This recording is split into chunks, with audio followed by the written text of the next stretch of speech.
So, you guys have seen a lot of PowerPoints, a lot of presentations, a lot of great business plans and stuff like that. And I don't know why it's changing on its own there. That's pretty cool. First thing I do want to do is I'm obligated to pitch our organization and our conference, the other one, and that's in Austin in the fall. And it's kind of a sister event to this in a sense. It's the Space Settlement Conference in Austin called New Worlds. New Space, New Worlds. We'd love you all to come down. We have the Space Cowboy Ball at the end of it, which asks the question, what would you wear to a formal party on Mars in 100 years? And it's a charity ball. We're raising money for education and a new education project that we'll be announcing this fall. The conference itself, you may have read the press release. We're giving 200 of our tickets away to women for free because we got tired of talking about how to get people to participate and said, look, let's just open the damn airlock. We have interesting guests. How many of you were here yesterday? Put your hand up. Okay. Interesting. I got to tell you, I mean, we're at the end of the day, right? So how many of y'all want to just have me talk? Or how many, let me ask you this. I can just talk, or we can watch a PowerPoint. What would you prefer? How many would you like to just have me talk? Good. Great. How many would like to have a PowerPoint? Okay, I'll do a PowerPoint. For you. No, I won't. This was going to be the talk, by the way. I love Pink Floyd. I actually heard of NASA, a person on, well, I think it was a JPL person on the radio talking about the dark side of the moon. I was like, oh my God, forget it. Even on the album, The Dark Side of the Moon, by the way, if you listen to it really carefully, right at the very end, you hear a guy go, oh, there's no dark side of the moon, it's all dark. All right, so let's talk. So when I was growing up, I grew up in the 60s. I was born in the 50s. Malcolm Gladwell actually wrote a book called Outliers. It talks about a bunch of other people that seem to have been born within like a 5-year range of me. And when I grew up, I was the son, I was not a silver spoon kid. My family's very proud of our frontier heritage, but we're not silver spoon. My dad was an Air Force sergeant. He worked 2 extra jobs on the side. One of his jobs at one point was riding along in the flying command post out of Omaha. He was an electrician. His job was to keep the radios working in case the Holocaust started. We used to dive under desks, and unlike kids today who dive under desks when they're threatened by mass shooters, we dove under desks thinking there might be a nuclear war. As I said yesterday, it still baffles me as to how that's almost like what the flight attendants tell you to do in case you're going to ditch. It's not really going to help, but somehow it makes you feel better. But we were living under the threat of a war, and during that period of time, the Soviets launched this little silver ball called Sputnik, and it flew overhead. And that was an unheard of thing. Think about that. A human-made object was flying overhead in the middle of an ideological war between 2 great nations on the earth, one flying over the other. And a young guy named Kennedy came into office and stood up there in the broiling heat in the stadium in Houston and basically took that challenge on and said, you know what, it's like the race is on, dude. We're down, we're going. And he said, we're going to go to the moon. And he said, we're going to go to the moon, not because it's easy, but because it's hard. We're going to go to the moon and do these other things, which is an interesting phrase. Not because they are easy, but because they are hard. And he set the nation on a course to rise up and meet that challenge. And over the next few years, using slide rules and pens and pencils, and I mean, your phone has far more power than was on the lunar module or the command module on the way to the moon. But we were able to free ourselves from the grounds of gravity, the bonds of gravity on this planet, and lift ourselves up and take ourselves out there. Now, during this period of time, I was frankly oblivious. I was not a jock. In fact, my first camping trip was an oxygen tent. I was an asthmatic. I was a chronic asthmatic. And I remember because I would lay in bed at night and I couldn't breathe, and I would go until I thought I was going to die. because I knew my dad had 2 jobs and I didn't want to wake him up and make him drive me to the base hospital. But whenever I got there, it was really cool because the flight surgeons at the hospital kept Mad magazines for me and National Geographics and things like that, and I would get expanded by that. But I did remember a couple of things that were going on. One was this thing was happening. And 2, I had in front of me science fiction books. Arthur C. Clarke, Robert Heinlein, Isaac Asimov, and I was reading them. And then I was able to create myself, because I was going to be the heroes of those books. I was going to be that guy, especially the Robert Heinlein characters, because they are cool. I was going to be a have spacesuit will travel, you know. I was going to be the one who was going out there. I was going to be the Starship Trooper. I was going to be all of these people, and I was going to go out there, and I could create myself to be anything I wanted myself to be. But of course, that wasn't reality. Had nothing to do with reality. But at the same time, as I gradually became aware of the world around me, I saw this thing starting to happen. I saw actual human beings climbing out of Airstream trailers, which, by the way, I still have a fetish about Airstream trailers. I actually bought an aluminum trailer of my own. It's not an Airstream, it's a Silver Streak, which is similar, and I'm future fitting it and putting solar and all that so I can go off grid, because we're space people, that's what we do. But I saw these people going and climbing on rocket ships and flying into space. Now for me, I didn't understand the Cold War thing at that point. I was just a kid. But I saw something magnificent happening, and then I also saw and was reading the science fiction, and then eventually coming onto the scene was Star Trek, the original Star Trek. And that just began to transform. By this time, by the way, I was living in the UK. I'm an Air Force kid. In fact, I was living in the Council Flats in a place called Peterborough in the UK. I eventually got into a gang fight. I lost these 2 teeth to a skinhead. I got my creds for being on the streets there. But the thing of being an American and looking back at the United States and watching this thing happen from overseas was very powerful to me. It was very interesting. I've been interviewed for a couple of shows regarding what's happening this weekend, the July 20th thing. They were asking me, where were you when it happened? And I've had to say, you know what, I can't remember. And then I realized they had scheduled the landing. Neil steps off at prime time, US. I was in the UK, I was asleep. I saw it the next morning, but I did see it.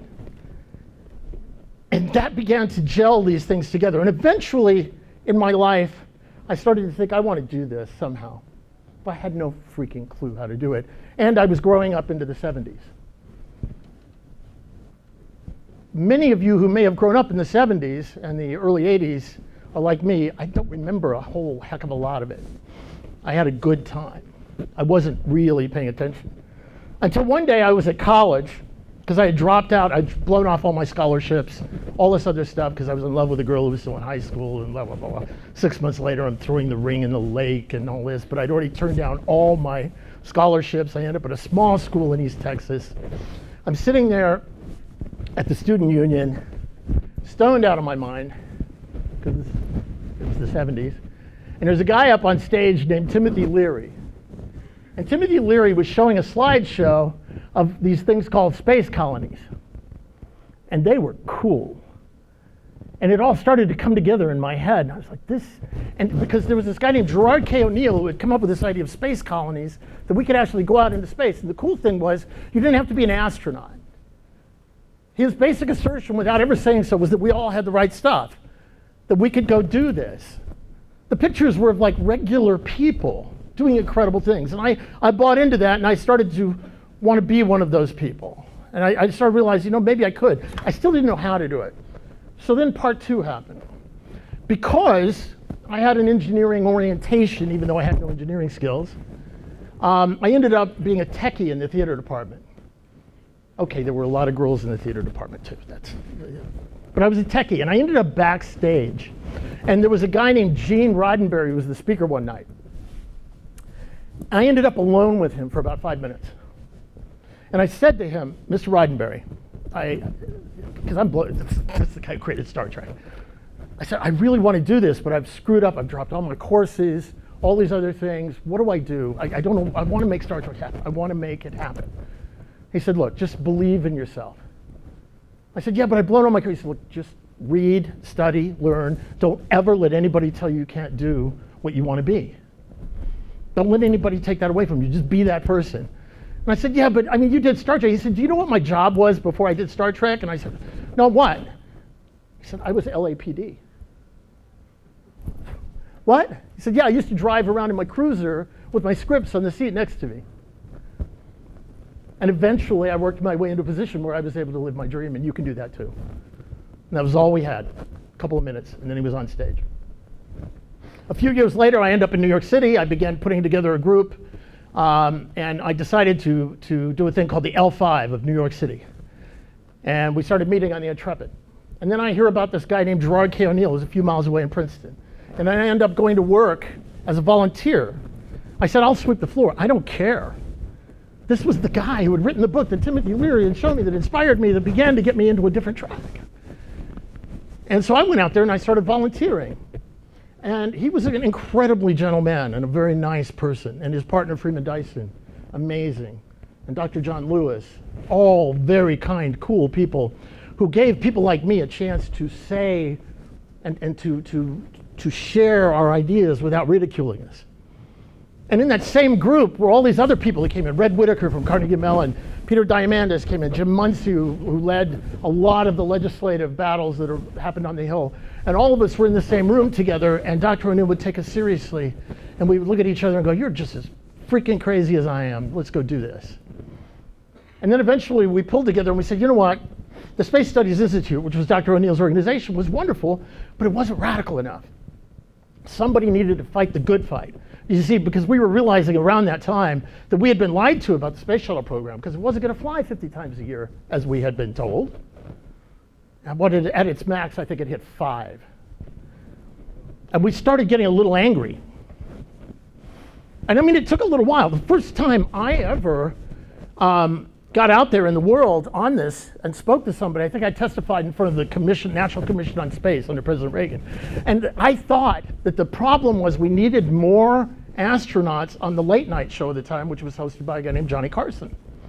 And if we had more astronauts, then we'd have a better space program and the world would be saved. I literally said this. I'm sure it's written in the testimony. It's kind of embarrassing now. That's in the same file as me giving the opening speech to the rollout of rotary rocket, but we won't go there. So I had this whole idea, but gradually I began to understand as I worked with these people, hung out with these people, and we're all starting to click on this idea of space resources and how to do these things. And then we had to go in and transform what was happening in Washington. So we created the Space Frontier Foundation, Jim Muncie and Bob Werb and I. Then we held our first meeting on the Intrepid aircraft carrier. And the first thing we did was we announced a petition to return to the moon. A petition, which we had to Xerox and fax to each other. And so there were people standing outside the DuPont Metro in Washington and in Philadelphia and LA getting signatures with pens.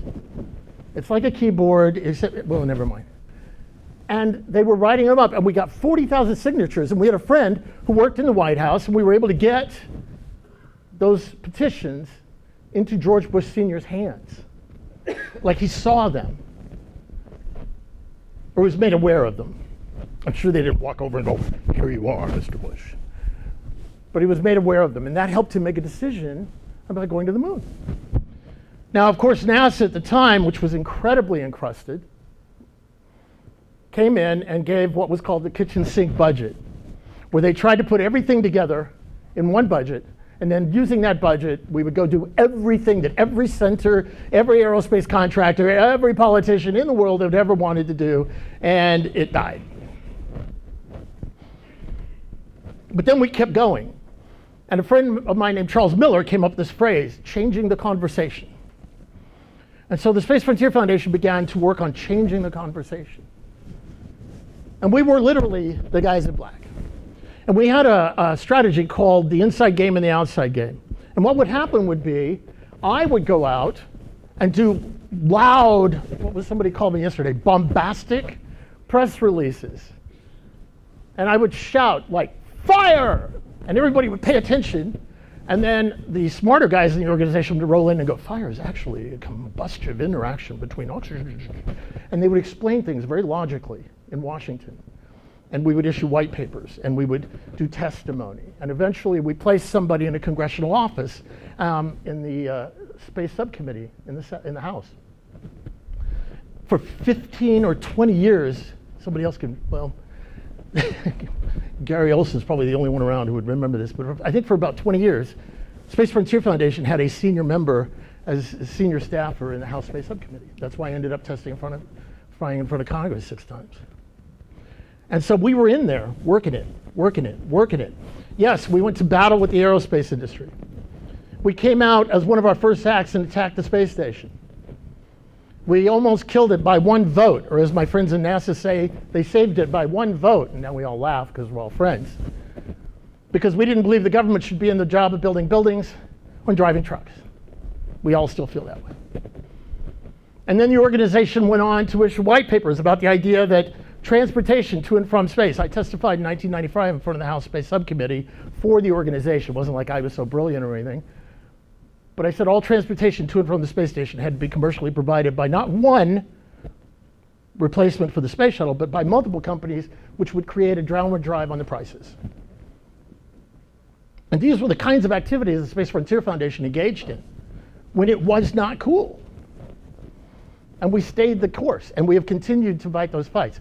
And the actual white paper that led to COTS came out from us. And then at one point, there were a group of us sitting around a dining room table, and we had come up, we were trying to identify the movement. We used to call it the alt space movement, the alternative space movement. Because at the time, and this is appropriate for Seattle, because grunge rock was really cool at that time. Nirvana was cool, and we were going to be the alternative space movement. And so we called it alt space. You can go read some old articles. We call it alt space. The problem was other people started using alt for other messaging. And all of a sudden it became alternative lifestyles and all this.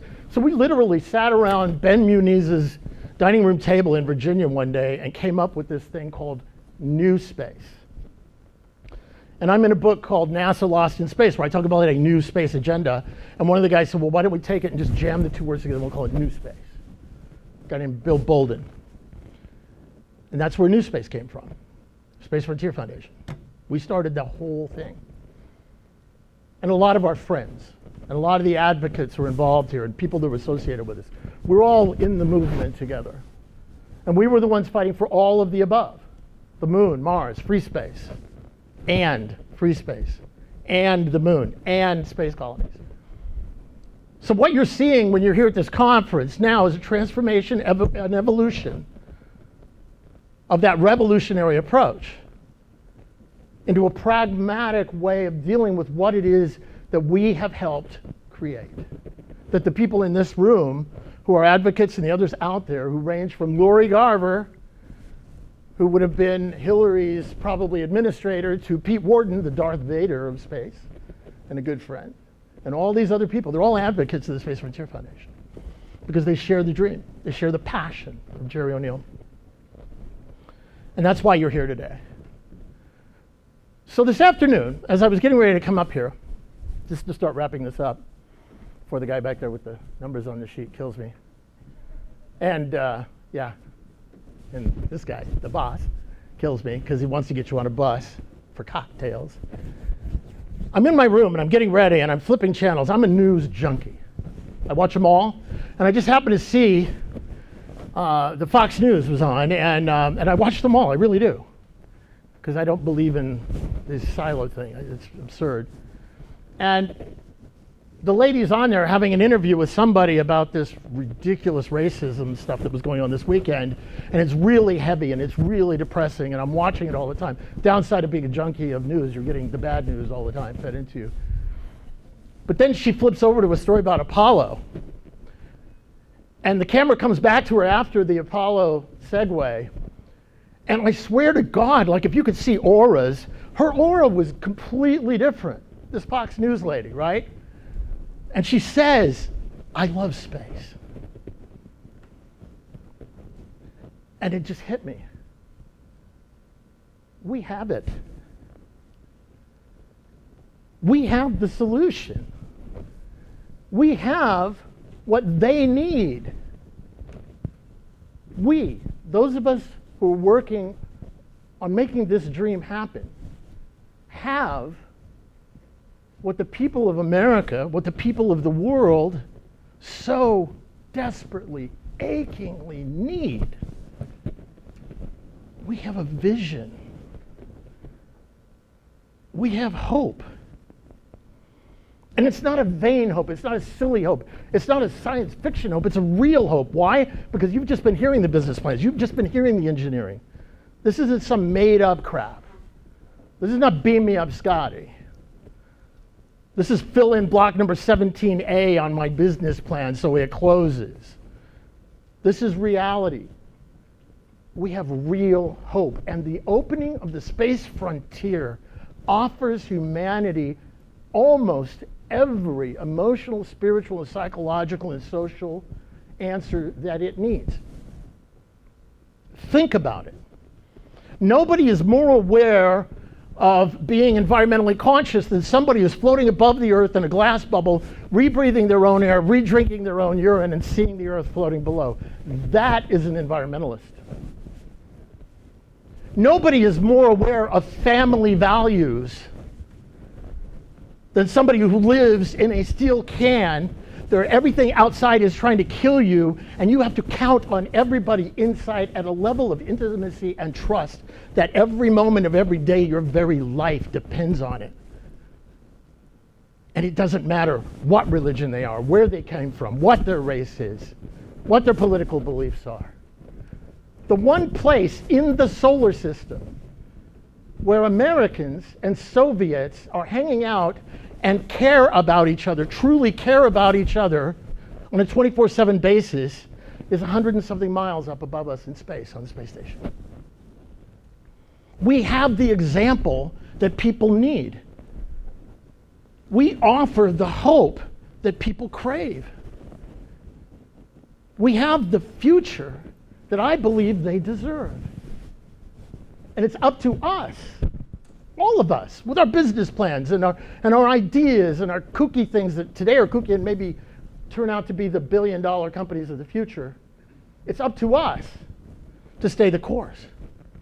It's up to us to do what Mr. Roddenberry said to me, and that is not let anybody tell you you can't do it.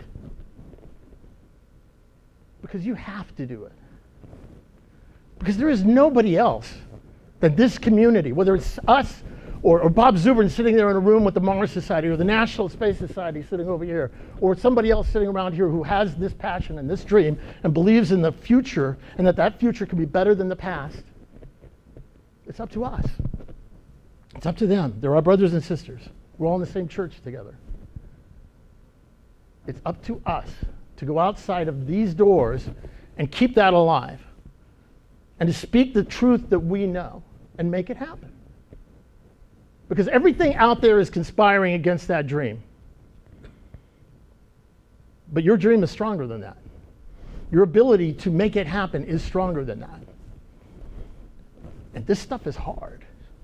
Much, much, much harder than gravity itself. Gravity is not the enemy. Your imagination, your hope, your ability to overcome your fears, that is what's keeping us down. And you can shed it. You can shed it, you can take it off, and you can step up, and you can lift yourself up 150 miles. And as Robert Heinlein said, 100 miles up, you're halfway to anywhere. Thank you.